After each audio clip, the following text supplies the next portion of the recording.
Hi hello నమస్తే welcome to our YouTube channel SSV stories. ఈరోజు మనం చెప్పుకోబోతున్న కథ పల్లెటూరి అమ్మాయి పట్నం అబ్బాయి పార్ట్ 9. ఓకే, ఇక ఏమాత్రం ఆలస్యం చేయకుండా కథలోకి వెళ్ళిపోదాం. Yes, you are right. We love you so much my son. Come, let's go అంటూ విహాన్ని లగేజ్ని తీసుకుని తన కారులో ఇంటికి స్టార్ట్ అవుతారు రఘురాం గారు. డ్రైవర్ లేకుండా తనే కార్ తీసుకుని రావడంతో రఘురాం గారు డ్రైవింగ్ సీట్లో కూర్చోగా విహాన్ ఆయన పక్క సీట్లో కూర్చుంటూ, డాడ్, నన్ను డ్రైవ్ చేయమంటారా అని అడిగాడు. నో మై సన్, నీకు హైదరాబాద్ రోడ్స్ కొత్త కదా, ఎక్కడ ఏ స్పీడ్ బ్రేకర్స్ ఉంటాయో, మన ఇంటికి ఏ రూట్లో వెళ్ళాలో నీకు కన్ఫ్యూజింగ్గా ఉంటుంది.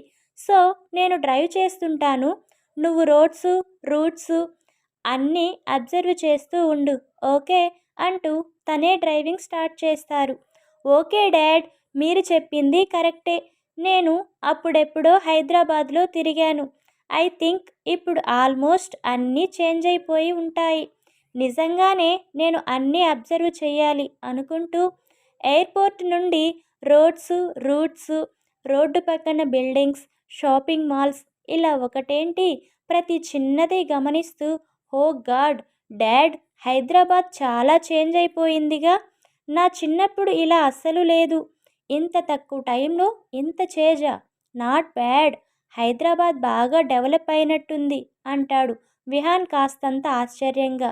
హహహ, ఈరోజు రేపు విలేజెస్యే చేంజ్ అయిపోతున్నాయి, సిటీస్ చేంజ్ అవ్వడంలో ఆశ్చర్యం ఏముంది విహాన్. సిటీస్ డెవలప్ అవ్వకుంటే అస్సలు బాగోదు అంటూ నవ్వుతూ రోడ్డు మీద దృష్టి పెడతారు రఘురాం గారు. నిజమే అంటూ ట్రాఫిక్ సిగ్నల్ దగ్గర కార్ ఆగడంతో కార్ విండో దించి బయటికి చూస్తుంటాడు విహాన్. పక్కన వెహికల్స్లో, స్కూటీస్లో వెళ్తున్న అమ్మాయిల్ని, వాళ్ళ డ్రెస్సింగ్ని చూసి నాట్ బ్యాడ్. నేనింకా పాత చింతకాయ పచ్చళ్ళులా ఒళ్ళంతా కప్పుకునే పంజాబీ డ్రెస్లు, శారీస్లో తిరుగుతుంటారు అనుకున్నాను. బట్ టాప్స్, జీన్స్, ఫ్రాక్స్ అంటూ మోడ్రన్ డ్రెస్సుల్లో కూడా వేసుకుని తిరుగుతున్నారు. హైదరాబాద్లో అమ్మాయిలు మరి నేను అనుకున్నంత దారుణంగా అయితే లేరు. ఇక్కడ అమ్మాయిలు కూడా బాగానే డెవలప్ అయినట్టున్నారుగా. మనకి పెద్దగా ప్రాబ్లం లేదు. అయితే మన టేస్ట్కి తగ్గ అమ్మాయిలు దొరకడం ఈజీనే అనుకుంటా. విహాన్, నువ్వు గట్టిగా ట్రై చేస్తే నీకు నచ్చిన క్వాలిటీస్ ఉన్న అమ్మాయిని పట్టుకోవడం చాలా ఈజీ.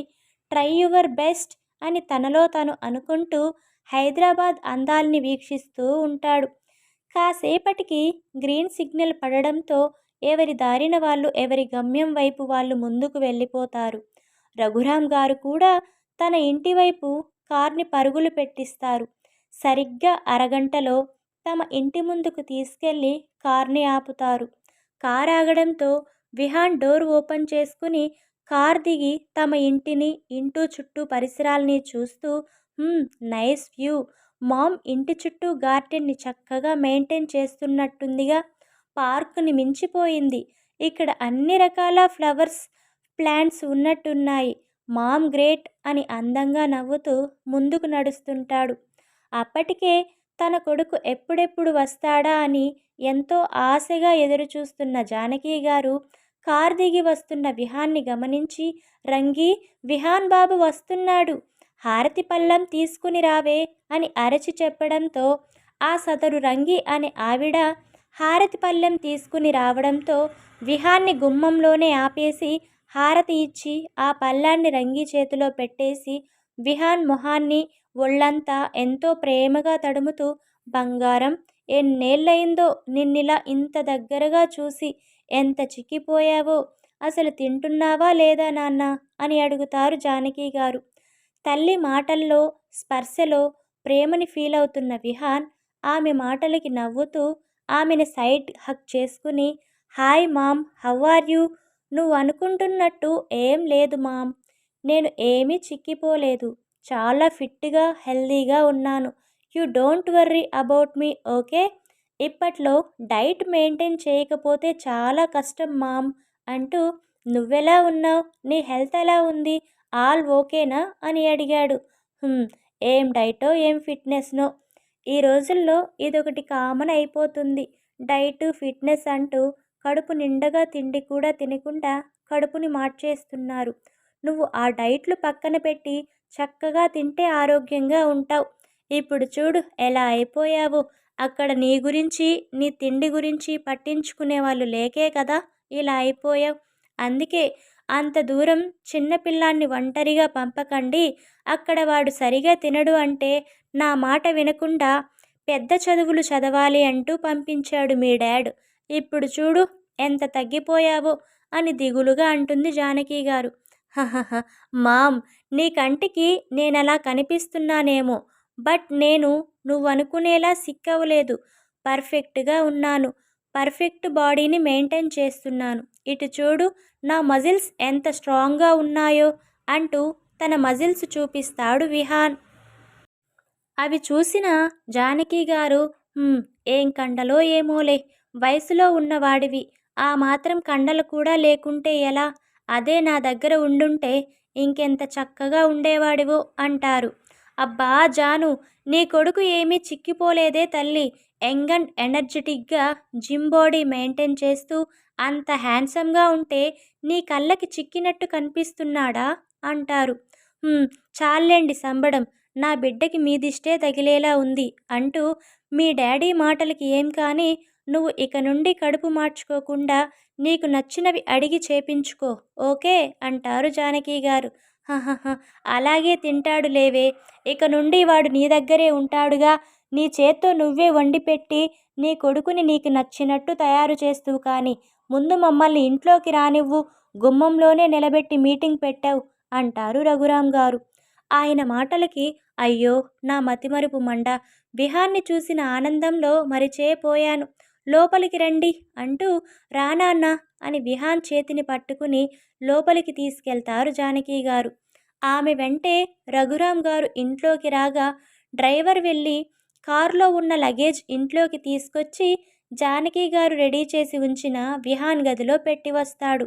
బంగారం, వెళ్ళి ఫ్రెష్ అయ్యేసి రాపో.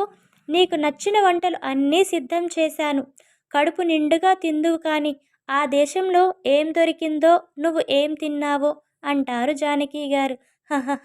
ఓకే మామ్, నేనెళ్ళి ఫ్రెష్ అయ్యేసి వస్తాను అంటూ తన రూమ్కి వెళ్ళిన విహాన్ చిన్నప్పటికీ ఇప్పటికీ చేంజ్ అయిన తన రూమ్ని చూసి నాట్ బ్యాడ్ మామ్, నాకు నచ్చినట్టే రూమ్ని రెడీ చేసింది అని స్మైల్ చేస్తూ తన డ్రెస్ తీసుకుని స్నానానికి వెళ్ళి 20 నిమిషాల్లో రెడీ అయి కిందకి వస్తాడు. అప్పటికే జానకి గారు వండినవి అన్నీ రంగి సాయంతో డైనింగ్ టేబుల్ మీద అరేంజ్ చేసి ఉండడంతో విహాన్ రండి అని పిలవడంతో రఘురాం గారు, విహాన్ ఇద్దరూ వెళ్తారు. జానకి గారు తను చేసిన వడలు, చక్కెర పొంగలి, పులిహోర అన్నీ కొంచెం కొంచెంగా ప్లేట్లో పెడుతుంది. ప్లేట్ నిండుగా పెట్టిన ఫుడ్ని చూస్తూ మామ్, నేను ఇవన్నీ తినలేను, కొన్ని తీసేయ్ అంటాడు విహాన్. అయ్యో, అక్కడ ఏముంది బంగారం తీసేయడానికి? తిను. ఆ కాస్త కూడా తినకుంటే ఎలా? ఈ వయసులో అబ్బాయిలు పుష్టిగా తింటే కదా ఆరోగ్యంగా ఉండేది అంటూ విహాన్ని మాట్లాడనివ్వకుండా తను పెట్టినవన్నీ తినేలా చేస్తారు జానకి గారు. తల్లి ప్రేమతో పెట్టినవి కాదనలేక కష్టంగానే తింటాడు విహాన్. కొసరి కొసరి వడ్డిస్తున్న జానకి గారు, తినలేక తినలేక తింటున్న విహాన్, వాళ్ళిద్దరినీ చూసి నవ్వుకుంటారు రఘురాం గారు. ఎలాగోలా తినడం కంప్లీట్ అయ్యాక హ్యాండ్ వాష్ చేసుకుని హాల్లో సోఫాలో కూర్చుంటారు ముగ్గురు. "హ్మ్, ఇప్పుడు చెప్పు విహాన్, నీ నెక్స్ట్ ప్లాన్ ఏంటి?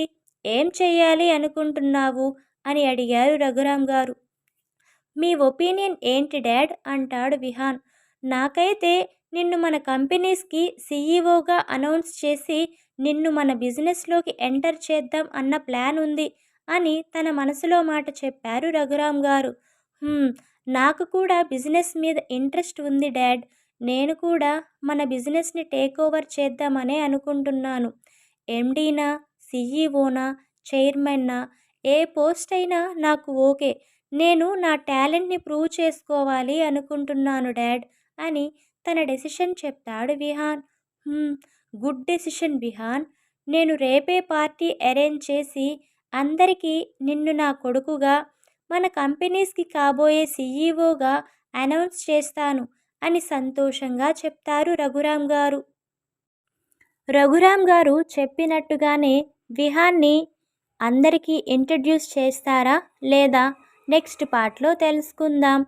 మీకు కనుక మన స్టోరీస్ నచ్చుతున్నట్టయితే please like, share, comment and subscribe.